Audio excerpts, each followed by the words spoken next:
बिस्मिल्लाहिर्रहमानिर्रहीम। अल्लाह ताला ने हर साल रमज़ानुल मुबारक का एक पूरा महीना हमें तोहफे में दिया है। इसका मकसद हमारे जिस्म और रूह को पाक साफ करना है और ज़्यादा बुलंदियों तक पहुंचाना है। हमारी रूह जितनी बुलंद परवाज़ करेगी उसी कदर हमारे अंदर बीमारियां कम दाखिल होंगी। रमज़ानुल मुबारक में आज मैं कुछ एहतियातें बताऊंगा। होम्योपैथिक डॉक्टर मोहम्मद यूनुस कुरैशी मेरा नाम है, कॉलेज रोड रावलपिंडी। सबसे पहले मैं एक बहुत ही अहम टिप आपको देने लगा हूं कि ज़रूरत और तबीयत के मुताबिक खाएं और पिएं।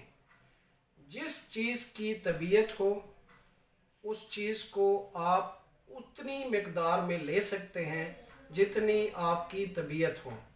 अगर ज़रूरत के बग़ैर हम कोई इस्तेमाल चीज़ करते हैं या तबीयत के बरअक्स इस्तेमाल करते हैं तो वो हमारी बॉडी के लिए अच्छे साबित नहीं होते। इस्लाम हमें एतदाल का दर्स देता है। हमने देखा कि रमज़ानुल मुबारक में हम आम तौर पे बेएतदाली का शिकार हो जाते हैं। सहरी और अफ्तार में हम तली हुई चीज़ें ज़्यादा इस्तेमाल करते हैं, पानी का इस्तेमाल कम हो जाता है, जिसकी वजह से गुर्दों पर असर होता है। आज मैं आपको एक चीज़ बताऊंगा कि मेरे पास बहुत से केस चल रहे हैं गुर्दे फेल के हवाले से, जिनका क्रेटिनिन यूरिया हाई होता है और जो उनका किडनी फंक्शन है वो दुरुस्त नहीं होता। तो उसमें पेशेंट्स मेरे से अक्सर पूछते हैं कि हम रमज़ानुल मुबारक में क्या करें, हम रोज़ा रख सकते हैं, नहीं रख सकते, और अगर रखेंगे तो क्या हमें एहतियातें करनी है। तो मेरा पैगाम ऐसे लोगों के लिए जिनका यूरिया क्रेटिनिन हाई हो, अगर क्रेटिनिन 2 या इससे ऊपर हो तो हम उस पेशेंट की जो लिक्विड में इनटेक है वो कम कर देते हैं, पानी की मिकदार कम कर देते हैं, ग़िज़ा भी उसकी अल्टीमेटली कम होती है। तो उनको हम कहते हैं कि आप रोज़ा रख सकते हैं।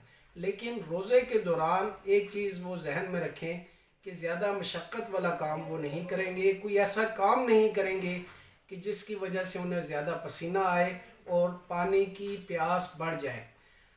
दूसरे, ब्लड प्रेशर के, हाइपरटेंशन के पेशेंट काफ़ी हैं, उनको हम ये तालीम देते हैं कि आप तली हुई चीज़ों को अवॉइड करें। जब सारा ख़ानदान बैठा होता है, फैमिली बैठी होती है, तो वो कहते हैं ठीक है हम 2-2 समोसे खा लेते हैं, 2-2 पकौड़े चख लेते हैं। तो हम देखते हैं कि जब बहुत ज़्यादा वो बदपरहेज़ी पर आ जाते हैं तो वो नुकसान उठाते हैं।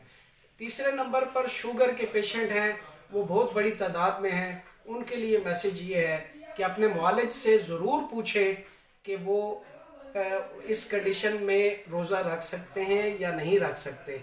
फास्टिंग में अपना जो शुगर है, डायबिटिक जो पेशेंट हैं वो ज़रूर चेक करते रहें, और इसके साथ साथ जो उसमें पानी की मिकदार जो है वो दुरुस्त रखें अगर वो रोज़ा रखना चाहते हैं किसी जज्बे के तहत।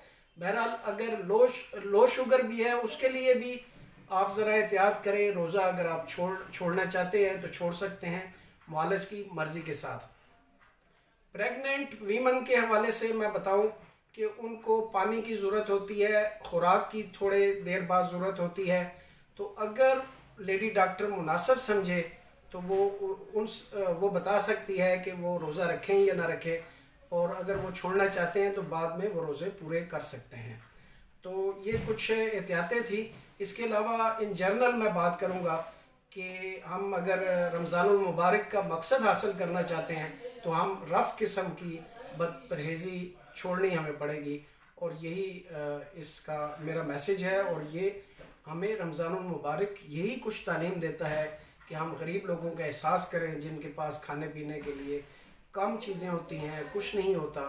तो और फिर हमारा जितने अज़ाए रईसा हैं वो रमज़ानुल मुबारक में सुकून में आ जाते हैं। तो हम अगर अफ्तार के वक्त और सहरी के वक्त फिर उनको बेसुकून करेंगे तो मकसद हासिल नहीं होगा। बहुत शुक्रिया।